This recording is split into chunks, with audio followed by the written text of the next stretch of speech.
Hey friends, this is Michaela here at HeartScapes Reiki, And Christian of Standing Stones Healing. and we are two Reiki people and two YouTubers here on YouTube to talk about YouTube. So Christian, why don't you let the folks know what we're up to today? Yes, Michaela, thank you so very much. So, you may very well be watching this video on my channel. You may very well be watching this video on Michaela's channel. But I reached out to Michaela and said, "Hey, Michaela, you have a YouTube channel. I have a YouTube channel. And what do you think about talking about YouTube for anyone else who might be interested in learning about YouTube?" I'd recently done an episode of the Build Your Reiki Business podcast about YouTube. Michaela recently hit 1,000 subs on YouTube. Congratulations. And I thought, what a great time to talk about our YouTube journeys and to maybe even take you behind the scenes of what it's like for us as Reiki practitioners with YouTube channels, to share some encouragement with you on the YouTube journey. Yeah. Yeah, absolutely. And I love that for your channel, this is really right in line with what you do. You offer a space for people who want to build their Reiki business to gain skills and perspectives and community and support around that endeavor. Often those of us who start a Reiki business, we're in it for the Reiki. We're in it for the community. We're in it for, following our heart. We're not necessarily business folk. I know I wasn't. And so I really appreciate the work that you do.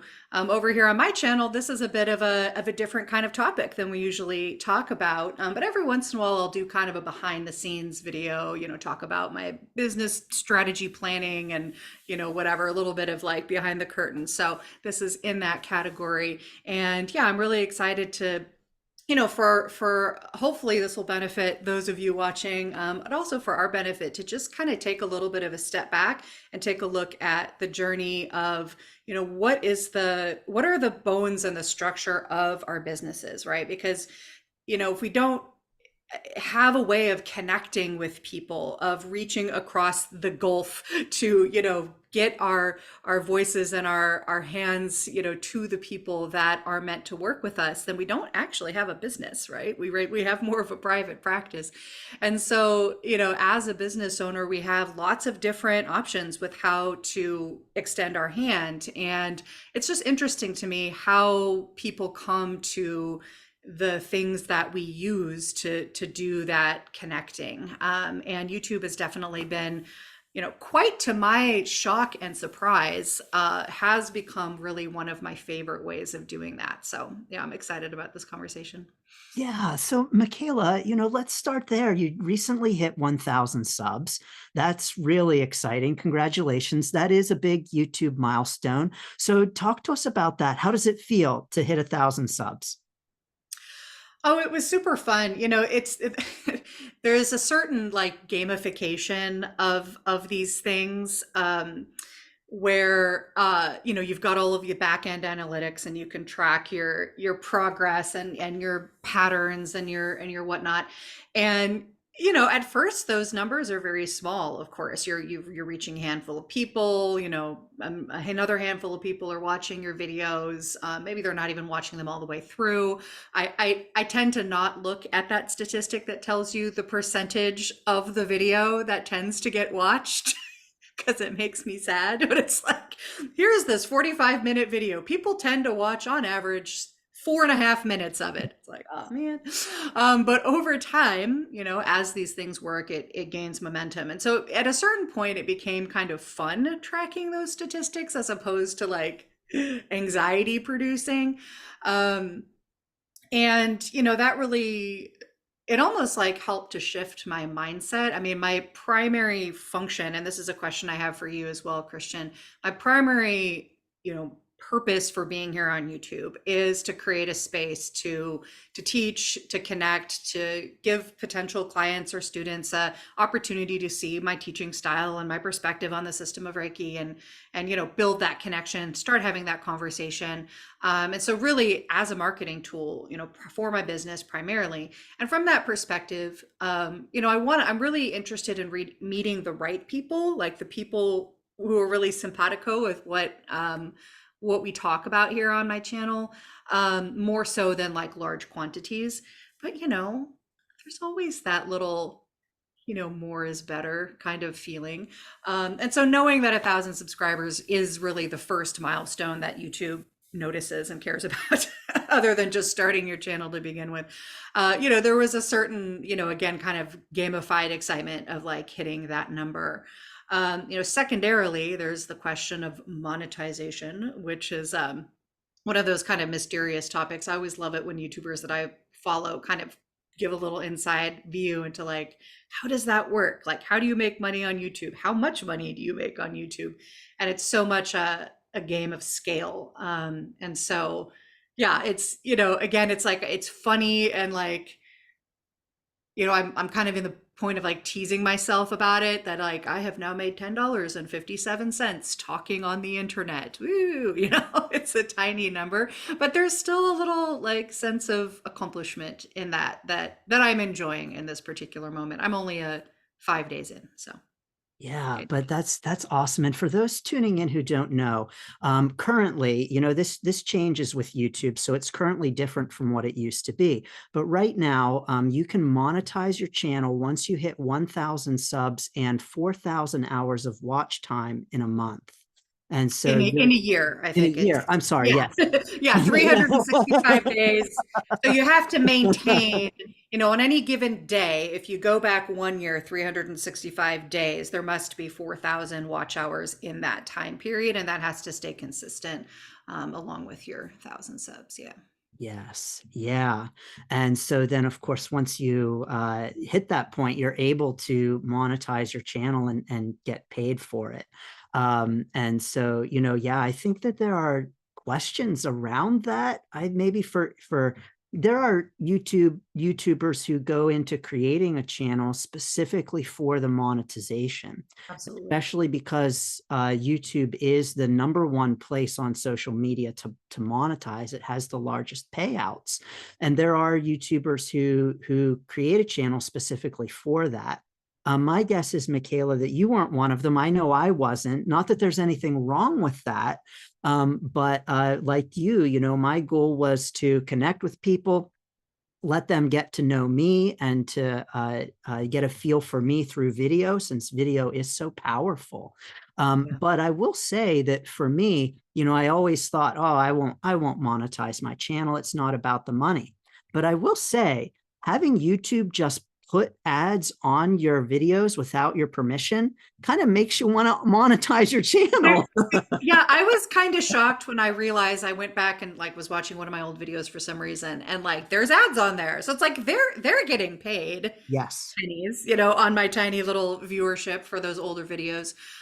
So yeah, I'm like, if they're gonna put ads on there anyway, why not have a little piece of that? You know? Yes. Yes. Well, Yeah. and when we think about like the types of businesses that we are, small single person, maybe a couple of people, doing work that's so variable in, how many people are, using those services on a given day. How to remain, fiscally solvent is a huge question, and it's not one that I've fully solved, like, to be perfectly honest. And so, one of the really educational things about watching some of the other YouTube channels that I watch, where people were doing something that they loved, right? So I watch a lot of homesteading and farming channels because that's another passion of mine. They're doing something that they love, that is the lifestyle that they want to live, and they have to somehow earn a living, where most of their time is devoted to basically their lifestyle. And so YouTube kind of coming alongside of that as a way of bringing, some financial resources into that space by sharing that journey with other people who genuinely want to hear about it.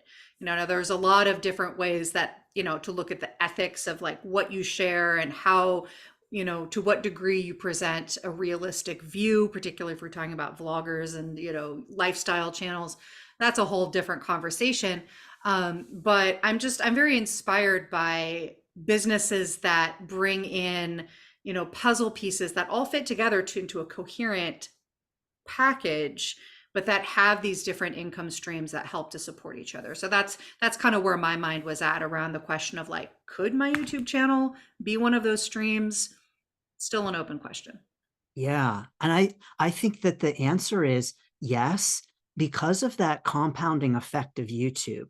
That's actually one of the things that drew me to YouTube when I started my channel, was knowing that the videos on YouTube are there forever and they just gain more and more views. And with that compounding effect, as long as you don't quit, well, even actually, if you did quit, you can still get subscribers, Yeah. um, and your videos are still out there gaining views. But just that compounding effect of YouTube is really what drew me to it, and knowing that it is something for the long term. And I really kind of see YouTube as an investment and a long-term investment in my business as well. Absolutely. Yeah. Yeah. Yeah. So you've talked a little bit about how you view YouTube in the ecosystem of your business. I wonder if there are other ways that you view YouTube that other people might be able to learn from in Yeah. terms of that business ecosystem. Yeah, thanks, Michaela. So for me, I like to use YouTube and house unlisted videos there. Mhm. So I have, 600 something videos on my channel. Only like 500 of those are viewable. And so I will upload videos to YouTube, list them as unlisted, and then use that link for things that I want to share with very specific groups of Yep. people. So, like my Reiki music or something that I might upload, maybe I might have it publicly available on YouTube, but I also might upload a link that's unlisted that's going to get fewer views and therefore fewer ads. Yeah. Yeah, Yeah. that's actually a really good point, and I hadn't even thought about that because that's actually one of the original uses that I also had for this channel. It's where, so, when I do an online class that has a recorded component, I just recently acquired a Thinkific classroom where there can be a more formal place to house those things, and students can download those videos, and just kind of a more robust like classroom space.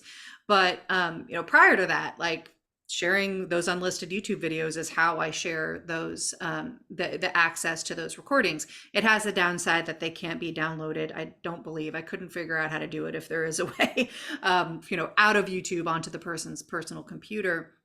So my commitment is just to kind of leave them there, right? Not to delete them, at least for a period of time. But especially for more, casual, like I do a monthly free class that has a recording, like I'm not going to bother putting those into Thinkific as a formal class because they're really, intended to kind of be that just that spark of connection. So yeah, perfect place to share those videos through a platform that where it's free, right? Because it's free to join YouTube. It's free to have a YouTube channel, and you can use it for video storage. Again, there's some limitations on that other platforms that are paid versions will give you more features, but it's a really great way, especially when starting out, to house that material that you can share easily. Yeah, Yeah, great. absolutely. Yeah, yeah. I agree, Michaela. And actually, like Build Your Reiki Business, that program is also on Thinkific. But I uploaded all of those videos to YouTube and set them as private, really Yeah, just as a like safe storage for them. I have them saved on my computer, they're saved on Thinkific, but I have them saved externally as well. But I don't want to lose those if anything should happen. So I put them on YouTube. Only I can view them, but they're there for safekeeping. yeah, that's a great idea. Yeah. Yeah. Yeah. So I had another question for you. Yeah, sure. So one of the things that's challenging about beginning YouTube, especially, well, in either way, whether or not your goal is to monetize or if your goal is to connect, is that, it's run on an algorithm that rewards engagement. So the more that other people engage with your videos by, watching them, liking them, commenting on them, sharing them, subscribing to your channel, the more YouTube is going to show it to more people because it flags that content as having some value, and therefore it's going to show it out. But when you first start out, um, getting that initial engagement to kind of get the momentum going can be really challenging. And so I know there's a variety of strategies for helping to build that momentum, consistency being one of them, which I struggle with so very much. But I wonder what you would advise to. So I'm thinking about a particular person who has a YouTube channel and who has uploaded a video every Friday for a long time, very consistent. She does Akashic Records readings. She's excellent at it. She's, provides a lot of value, and she does, this weekly kind of Akashic, um, kind of oracle reading, if you will. They are super valuable and really lovely. Um, and she has a really hard time getting traction on her channel. And so consistency alone isn't doing it. I have some thoughts about what might improve that, but I really wanted to dig into that conversation with you. Like, how do you gain momentum on the front end before the algorithm has noticed you and picked it up?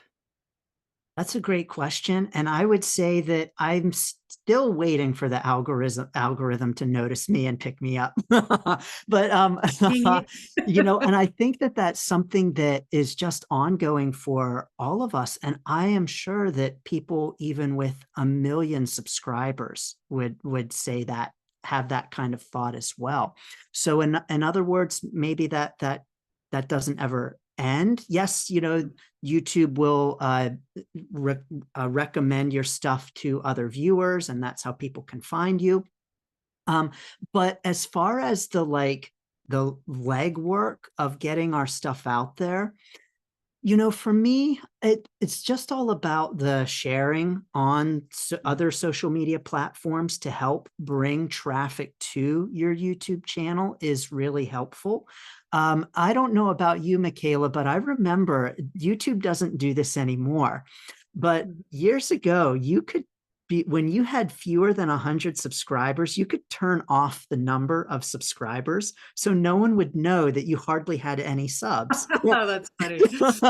Right? Yeah. So they could just see your channel and not see the number of subs.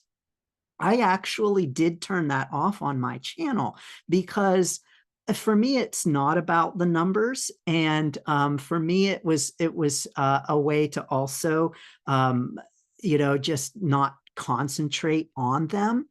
But when we're trying to build up our numbers, I think that we can focus on the fact that we don't have any and almost kind of like worry that there's something. Yes, there are always things that we can do to increase traffic to our channel. But I think that if someone is consistent and sticks with it and keeps doing it, eventually that will compound. I Yeah. think the real struggle with YouTube is quitting before that compounding effect takes place. Yeah. Yeah, absolutely. Because we don't know how long it's going to take, right? And I think that that's a really, I love what you say about the hiding the subs for two reasons. One, because it can help take our mind off of the numbers as a goal, right? Because if our goal is to share what we're passionate about and connect with the right people, if we're connecting with 10 of the right people, that's 10 more people than we were connected with before. So there's value in that. The other piece, though, like in the how do we build our numbers, is that we do want to gravitate to where other people are. So if we see a channel that had, like, so I have a garden channel as well as my Reiki channel. I decided to separate that content. That channel has 32 subs on it, right? Or maybe it's 33 at this point. Tiny little itty bitty channel, right? It's really more like friends and family is kind of the idea of that. I don't have like numbers goals for that channel. But if someone were to see that channel, oh, there's only 33 other people here, right? This isn't much of a party. There's only 33 other people here. This must not be of much value. So I can see the utility of turning that off for the kind of psychological impact on the viewer. The other thing you said that I think is really valuable is that we really need to think about these connection streams, right? Marketing streams, but marketing is about connection, right? And many of us can have a bit of an allergy to the term marketing, and there are many ways to market that feel gross and that are manipulative and that we don't want any part of. But, we need to remember that at its essence, marketing is about connecting with the people that we're meant to serve, that we're meant to work with, that we're meant to be in relationship with, that we're meant to be in reciprocity with. So, if we're thinking about the ecosystem of our marketing, of the connecting arm of our business, it is an ecosystem. The different aspects of it have to relate to each other, right? So if we have a newsletter and we have a YouTube channel and we have a Facebook group, and maybe we do, talks in public in our local area, maybe we have a blog, right? All of those things should be referring back to each other, Mhm. right? Mhm. If we're not referencing those other, marketing aspects, then we're really hobbling ourselves in building any of them. So, every time I send out a newsletter, I link one of my YouTube videos in there, tie it into whatever the topic of the newsletter is. Sometimes, when I'm really on my game, I've like picked a theme for that week, and the YouTube video and the newsletter topic and my Facebook posts are all centered on that theme. Again, consistency, not my thing. So that doesn't always happen. But, I've got enough, I'm sure for you with, 500 public videos, you've got a wealth of content that you can insert in just about any conversation. I see you doing it in your Facebook group. Like someone asks a question, you're like, yep, got a video on that. Here you go. Yeah. I don't It's have like a video. so I don't have impressive. a video. I have an article, but I probably have a video if I have an article. Exactly, right? So like the blog, the video, right? So they should be referencing each other. When I'm giving a talk, I try to remember to name it, And there can be a bit of a psychological barrier around that, especially if we have any kind of like, I don't want to be seen, I'm just a humble servant. I don't want people like, I don't want to be too self-referential. Like, is it ego to be like, hey, watch my YouTube channel, whatever, whatever. And I think those are really important points of kind of self-reflection for us, because there is a point where we get, two in our heads about our own value and how we talk about our things. But if we keep coming back to, right, what is the reason that we're in business? Or even if it's not a business for you, what's the reason that I want to share my ideas in a public space at all? Right? The reason is we want to connect. We want people to hear them. And if we ourselves aren't willing to name that we do that, and that we have this value that we've put out in the world, then we really got to question why we're doing it at all. And so, there's absolutely ways, and of course, being in professions that have lots of kind of self-reflective aspects to them, we, we have, if we're in our actual practice, if we're walking our talk, we can be in that self-reflective process of like checking in, right? Am I sharing this in a way that's bringing value, or am I sharing it in a way that's stroking my ego, right? Or, maybe there's a little bit of both going on, but, really what is my purpose for sharing this? And when we think about, these streams of connection as an ecosystem, it becomes clear that they need to be in relationship with each other. So if we have a Facebook group, we got to put our videos in there. If we have a YouTube channel, we need to tell people we have a Facebook group. Come on over here, right? Continue the conversation. And I have to constantly remind myself to do that, because I can get into that like siloed thinking, like this is YouTube and this is this and this is that. And I'm talking at a, local group. I don't want to be like, and also watch my YouTube videos, but like people want to know, how can I stay in touch, right? How can I hear more from you? And so, again, coming back to, this is about connection and it's about being of service. These are part of the ways that we're of service. Yeah. Yeah, yeah. Thanks for that, Michaela. That idea of being reticent to put ourselves out there actually resonates with me. It may surprise people, but I've never ever thought that I would be doing these things. I never thought that I would have a YouTube channel, never wanted one. I never thought that I would be all over Facebook, let alone be on Facebook in the first place. And, with 500 videos, I still am like, seriously, I still do this? Because And here I am in my videos, greetings. It seems like just, yes, I'm so happy to be here. And I am, but it's not anything I ever would have done or wanted to do. I'm here because of Reiki. I know you are too, And so if it weren't for Reiki, I would not have a YouTube channel. I would not be on Facebook. I would not any of this at all. And so it's all because of Reiki. And so to the person who is afraid to put themselves out there, I want to say, believe it or not, I get it. 500 videos available. Yes, I understand you. I think what really helped me in the beginning with that, Michaela, was knowing that no one was going to see those videos. And really, when you put your first videos out, like no one sees them anyway. Right. So they And can be bad, you can oh be yeah, tripping over yourself, right? It's fine. yep, No one's yep. It's as a matter of fact, be on the lookout for any channel where the first videos are beautiful and perfectly produced and well done. It's probably a fake channel. either that or they went and deleted like a bunch of their stuff. Oh, they could have done that. Yeah, yeah. But I like having those bad early videos on there, right? Because it's like Yeah. you track your progress.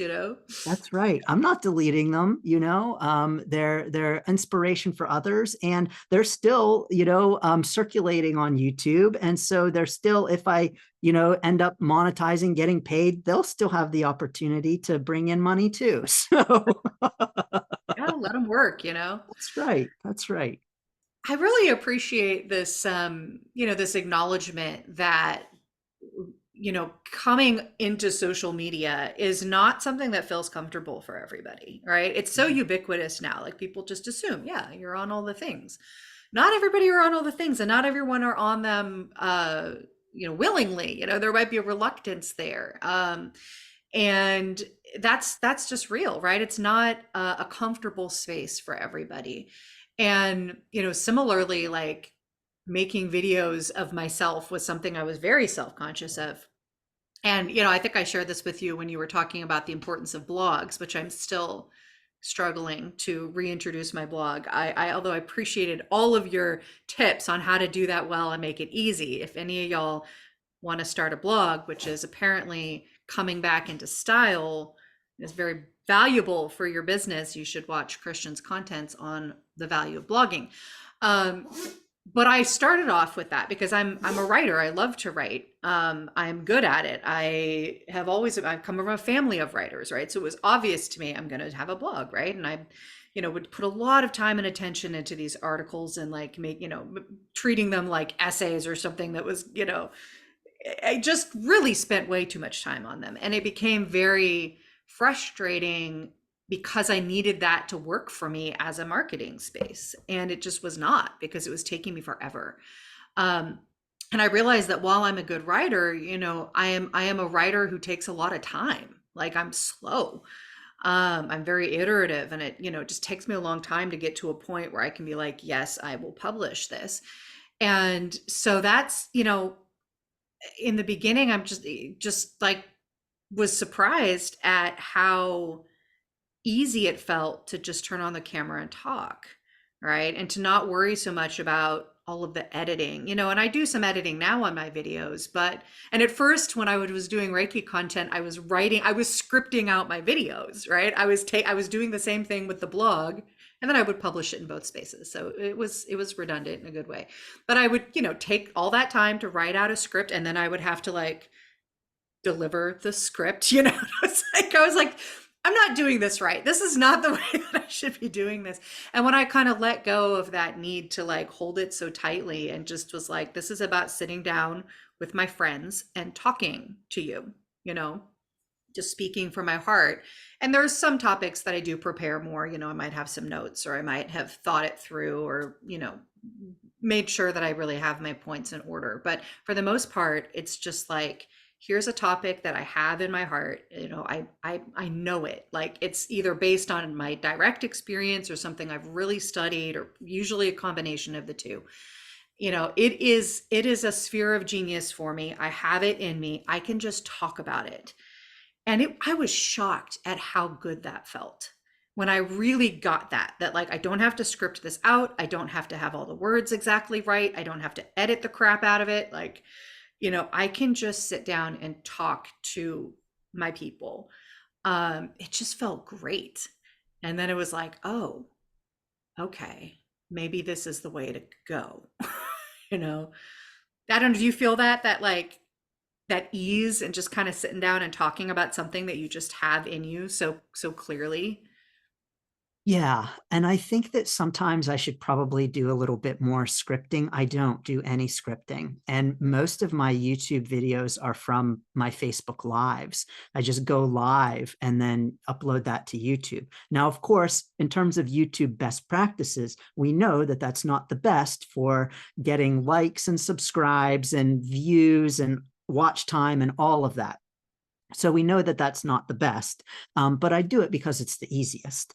And I will say that sometimes I'll hit live and I'll start talking and been like, I probably should have thought this out a little bit more. Where am I going with this? I'm not quite sure.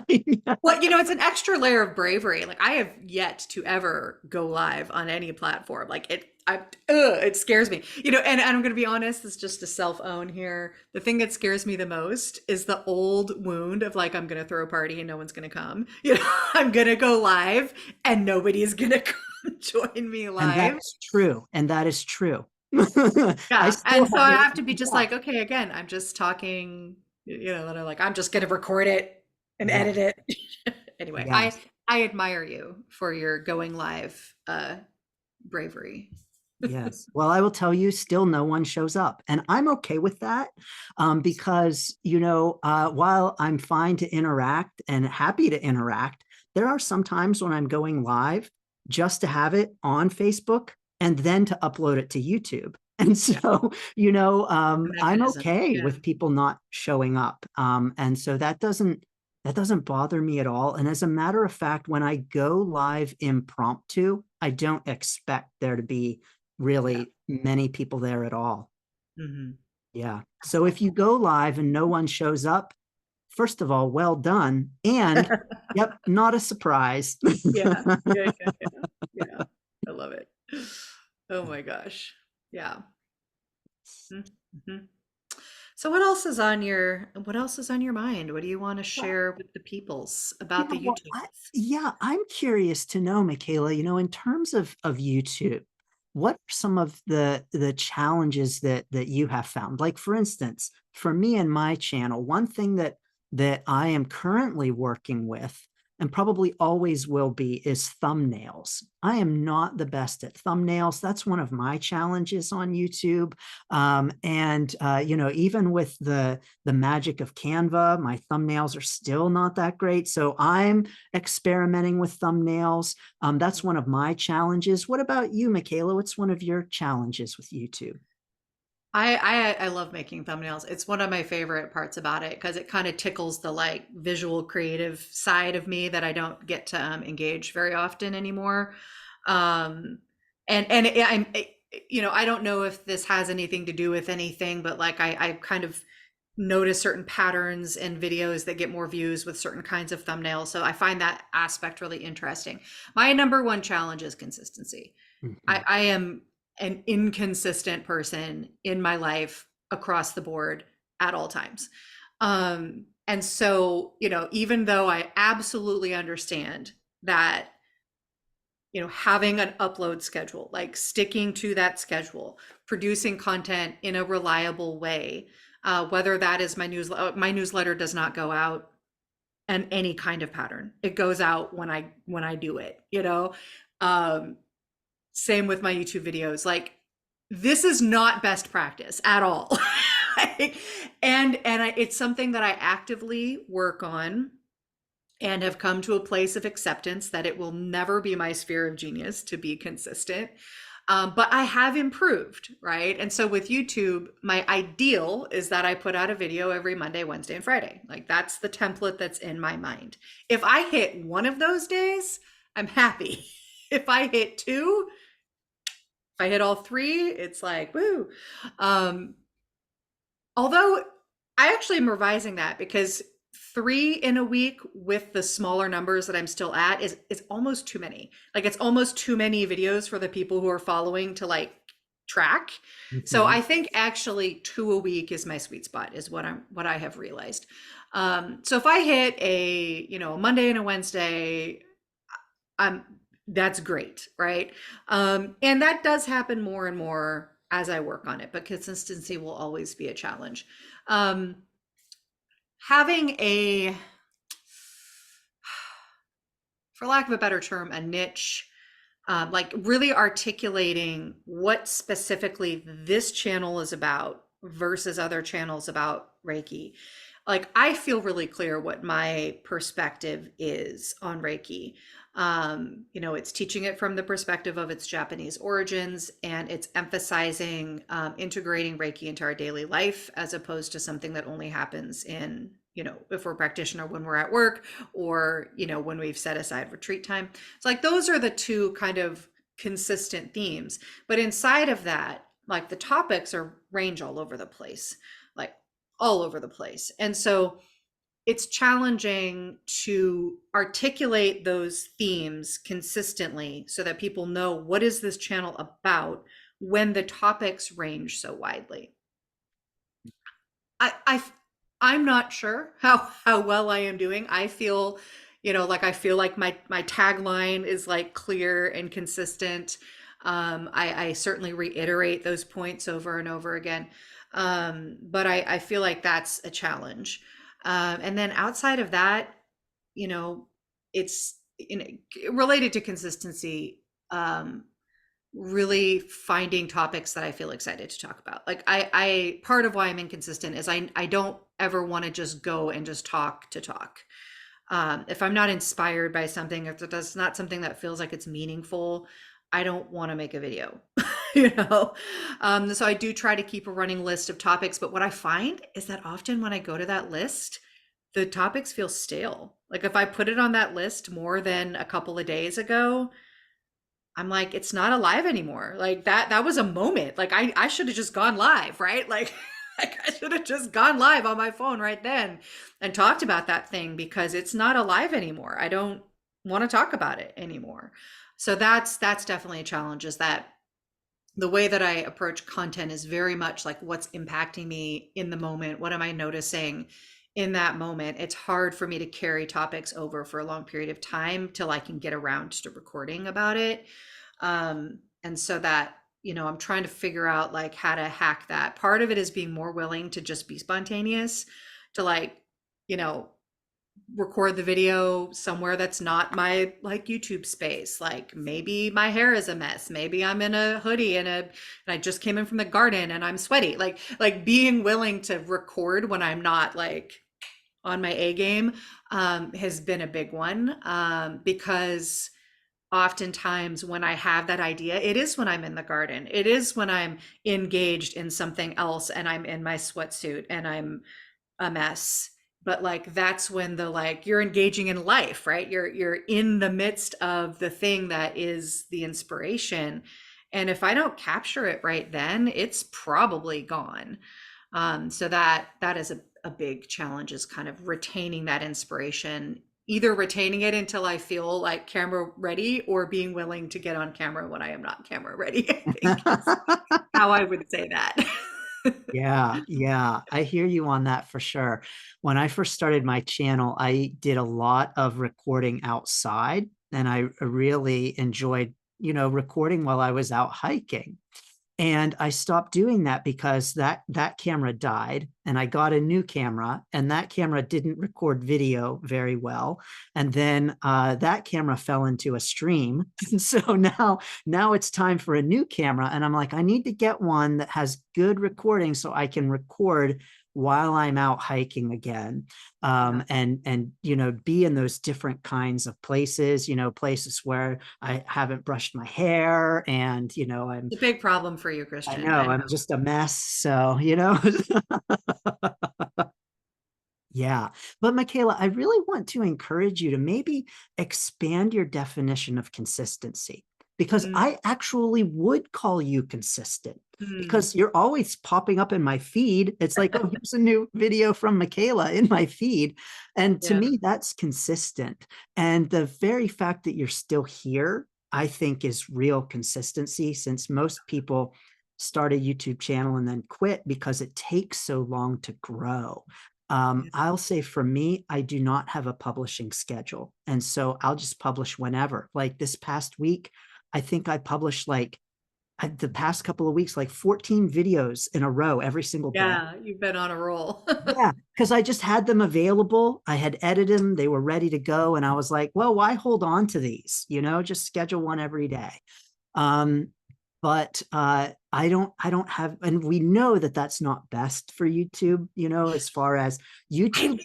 YouTube doesn't Yeah. like when you do too many videos in a row, because then it doesn't know what video to show in the Prioritize. your And subscribe. it doesn't like when you change dramatically. So like there was a couple of times, I'm sorry to cut No, in there, but I yeah, think that's a really important, like for any of you who are watching this because you want tips on how to YouTube, this is an important one because my thought was the more the better, right? And so I do a seasonal 21-day practice offering. And there's been a couple of times when I've only had one or two people register for the class. And I'm like, well, to make this you know, feel more abundant, I'm going to just record them and put them on YouTube, and that'll be daily content for YouTube. It'll be, stacking functions like you do in permaculture. And so I did that twice with two series, and it was a terrible idea. It tanked my algorithm for weeks because it was that immediate change to a pattern that was not what that channel was doing. And I think, yeah, it didn't know what to show people. And then it would show them out of order. And so then people are dropping into the middle of a series when they're like, what's happening right now? Like, I'm on day 14 of a 21-day practice. I don't know what's going on. Am I going to go back to day one? Probably not. So, yeah, that was a terrible idea. And now there are other channels where their pattern is daily, like vlogging channels, often it will be daily, and that's what's normal for those channels. And so it works for them. But yeah, but I'm also like, I've got it. I want to release it. So I have to be disciplined and be like, schedule it for 3 days from now. You know? and see me, I know the rules, and I just am like, whatever, put it out there. I mean, it depends on your goal, like if like, yeah, it's like if hold it lightly, right? We got to do what feels right for us, right? And so if the goal is to like hack the algorithm as best as we can, then yeah, best practices matter. If our goal is to, be spontaneous and share from our heart, when we want to, then there's nothing wrong with doing that. Yeah, Yeah. yeah, exactly. Wow. I freaked Wow. out though. I'm like, why am I getting no views on any of these videos? And all of a sudden I'm like, oh God, I broke my algorithm. This is a terrible idea. Yes, and I think that that's the kind of thing that it'll happen again on our YouTube journey as well, for sure. Wow. Well, Michaela, I think that we could talk all day about YouTube. I know that I'm really enjoying this conversation. But we probably have to get back to making videos and posting them.